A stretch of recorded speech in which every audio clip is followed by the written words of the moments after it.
extensively about Vera Brittain, including a biography back in the mid-90s, and more recently a book that was kind of tied into the film, but also written or gathered together a collection of her letters, poetry and prose.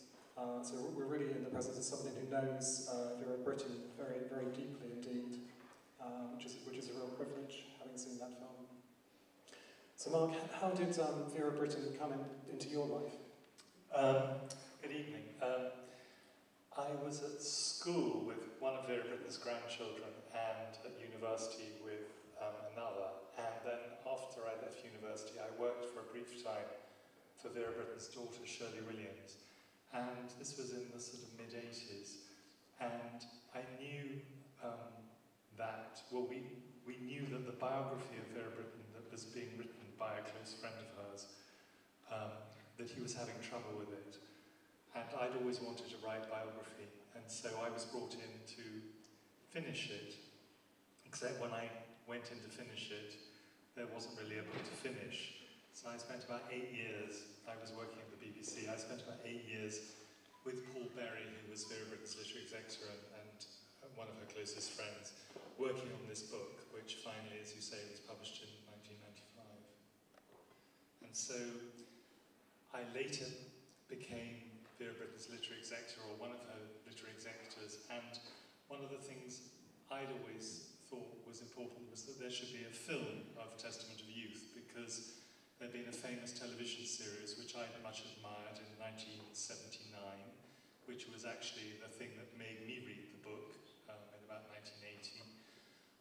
But that's a long time ago, and in order to introduce Testament of Youth to a new generation, it seemed important to try and get it onto the big screen. The BBC wanted, I think, at various stages to do it again on television, but I felt, and I think Shirley Williams felt, that the modern BBC didn't really quite have the capacity to deliver as fine an adaptation as they had in the 70s. And to some extent, I think our point was proved by the 2011 adaptation of Winifred Holtby's South Riding, which I thought was very poor, very weak, despite having a magnificent cast. Testament of Youth was originally planned to be a film, a feature film, in 1934, 80 years ago, but then the deal fell apart, and so it never was. So 80 years on, you get a big screen version. And in terms of the character of Vera Brittain, she clearly comes across as a very, very strong woman. How well do you think the film captured that sense of her character? How do you see her character? How do I see her character? I mean, I do think the actress was remarkable, as remarkable in her way as Cheryl Campbell was in the earlier adaptation. Vera Brittain had very strong views, was very articulate, very intelligent, very principled, very conceited.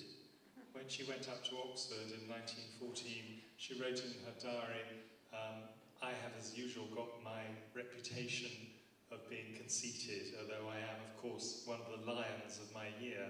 I mean, she was intellectually very gifted, wanted really more than anything else to be a novelist. And despite publishing 5 novels, none of them, she simply didn't have that imaginative capacity. What she did have was the ability to use her own experience, memorably, emotionally, to try and put across lessons to people that she could derive from the experience of having lived through 2 world wars.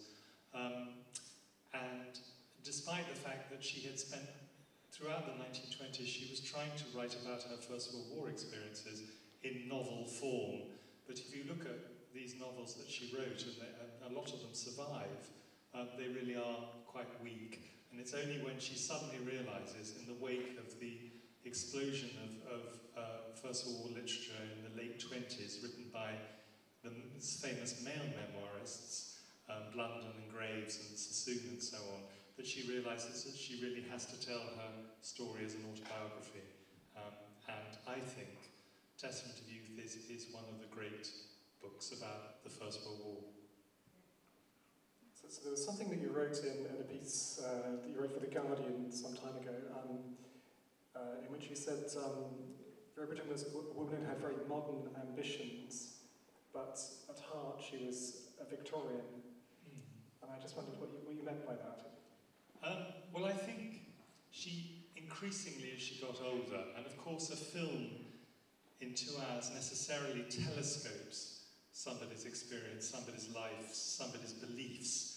So, although in the film you get the impression that Vera Brittain is on the verge of becoming a pacifist in 1919, which is where the film ends, in fact she didn't become a pacifist until 1937. What the First World War pushed her into was a strong belief in the League of Nations, in internationalism, in the idea that ultimately it might be necessary for collective nations to use force to prevent another war.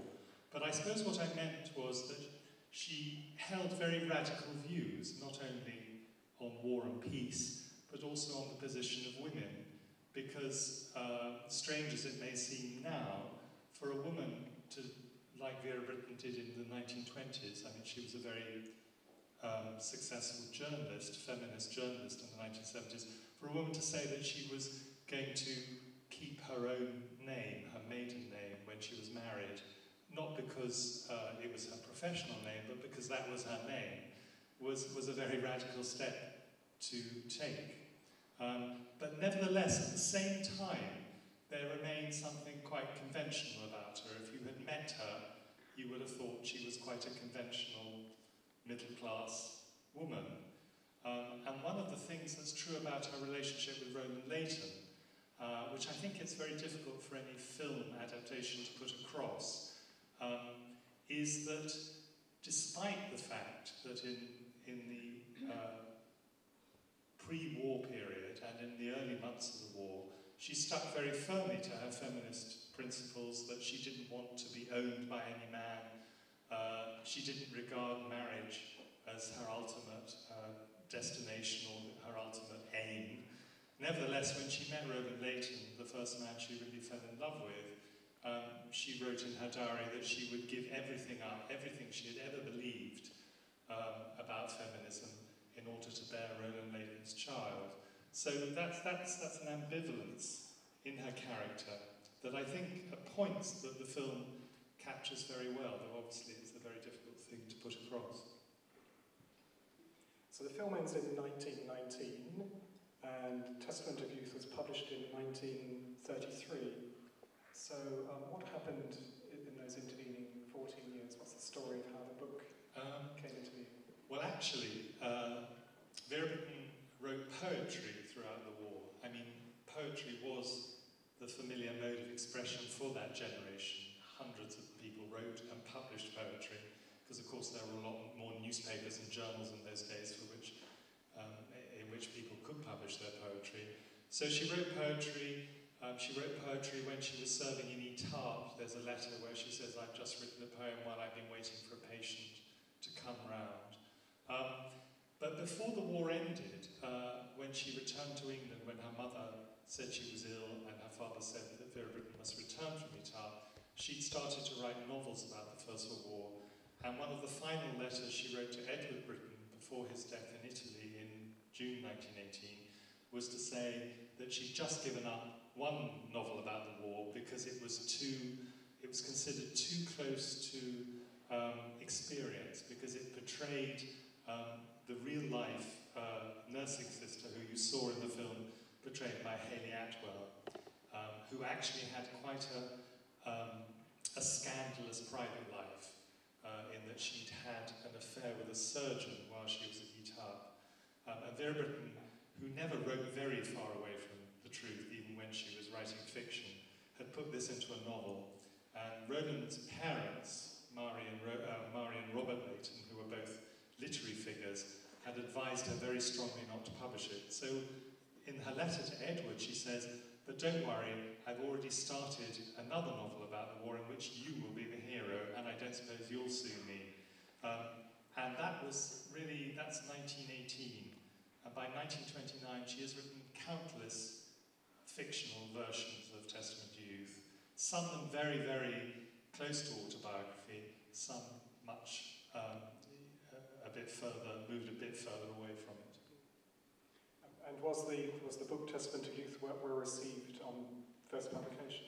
Yes, I mean, generally it got very good reviews, and it was a bestseller on both sides of the Atlantic. It was published in Britain in August 1933, and then published by Macmillan in America in October that year.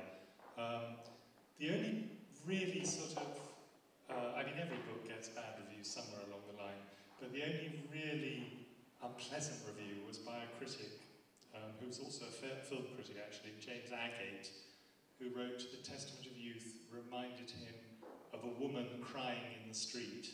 It's a kind of misogynistic kind of point of view, I suppose. Thank you. Right, I think at this stage I'm going to throw the questions open to yourselves. So if you'd like to ask a question, please put your hand up. And we have roving microphones, so please wait for the microphone to come to you.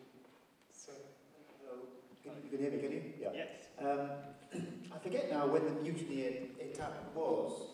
Was she there, and if so, what did she think? That's a really interesting question, because yes, she was there. It was the mutiny at Etap was in, I think, in September 1917, and she arrived in Etap on August the 4th, the anniversary of the war, August the 4th, 1917. So she was there, but very peculiarly, when she came to write about the Etap mutiny, which she does mention in Testament of Youth, she couldn't remember anything about it, partly because she didn't keep a diary by the time she got to France. She'd given up her diary around April 1917, so she didn't have that kind of documentary record. And so what she had to do was to ask Winifred Holby's friend, Harry Pearson, what had happened in Etap and when it had happened, because of course it wasn't commonly talked about or written about at that time. And so she put something into Testament of Youth that is completely inaccurate. She gets the month wrong. She says she was shut in the hospital while the rioting and disturbances were going on in Etap. This is complete nonsense.